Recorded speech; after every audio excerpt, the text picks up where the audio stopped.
two clocks are being tested against a standard clock located in a national laboratory at 12 noon by the standard clock. The readings of two clocks are given over here.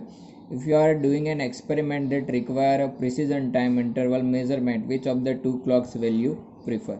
So over here you can see that a reading of two clocks are given when there is a 12 noon in a standard clock, okay, which is located at NPL.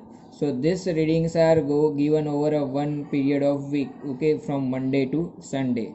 So if we observe the reading of clock 1 carefully, then you can see that minimum time of this clock is 11 hour 59 minute and 08 second, and maximum time is, you can say, 12 hour 1 minute and 50 seconds. So if I am finding range of time, or you can say range of variation of time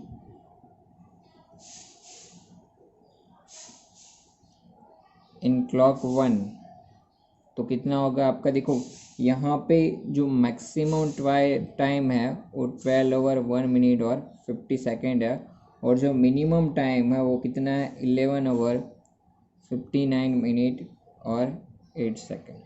okay, तो maximum में से minimum time में subtract कर दूंगा तो मुझे यहाँ पे क्या मिलेगी? रेंज मिल जाएगी। तो ये कितना होगा आपका? 50, ये हो जाएगा आपका 42, और ये 2 मिनट यहाँ से सब्ट्रैक्ट करेंगे तो आपका कितना? ये हो गया 2 मिनट एंड 42 सेकेंड जितना होगा, ठीक है आपका। चलो, तो 2 मिनट एंड 42 सेकेंड है यहाँ पे, तो 2 मिनट यानी कि कितना हो गया? ये 2 है वो मिनट में है, 42 है वो सेकेंड में है, तो 2 मिनट होता है 120 सेकेंड, और ये 42 ऐड करेंगे होगी उसमें, तो हो गया 162 सेकेंड। तो हम लोग बोल सकते हैं कि range of variation of time interval in clock 1 is 162 second. Okay, same range find out कर लेते हैं वेरिएशन की in clock 2। So range of variation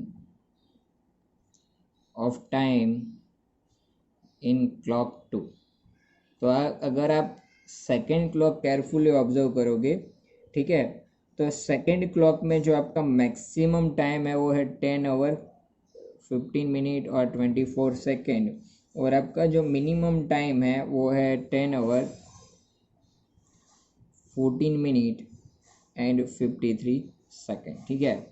तो अगर आप मैक्सिमम टाइम में से मिनिमम टाइम सब्ट्रैक्ट कर दोगे तो आपका आंसर आपको मिलेगा, कितना मिलेगा? 31 सेकेंड, ठीक है। तो यहाँ से मैं बोल सकता हूँ कि range of variation of time in clock 2 is 31 second, ठीक है। तो ये 31 सेकेंड है। तो देखो वेरिएशन किस में ज़्यादा है? क्लॉक 1 में ज़्यादा है, किस में लेस है? क्लॉक 2 में लेस है। लेकिन अगर एक्यूरेसी फाइंड आउट करें तो हम लोग बोल सकते हैं कि reading of clock 1 is accurate, okay, or you can say is close to standard time, okay, close to standard time as compared to reading of clock 2. So over here we can say the average time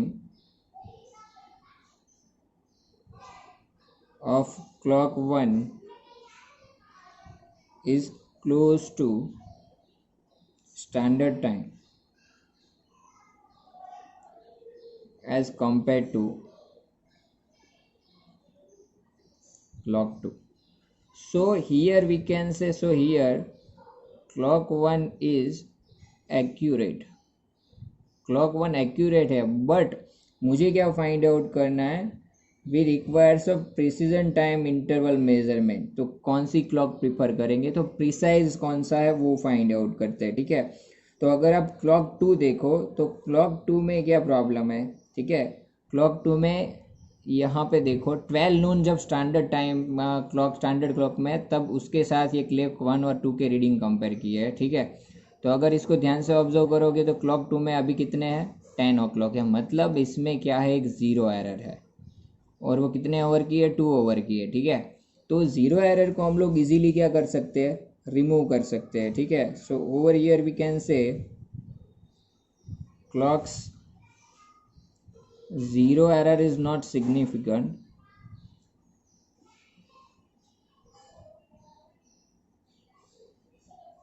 as it can be easily removed, it can be easily removed. Okay, zero error को easily हम लोग क्या कर सकते हैं, remove कर सकते हैं। So here we can say clock 2 is to be preferred over a clock 1. So overall you can say clock 2 is preferred over a clock 1 for precision time interval. Okay.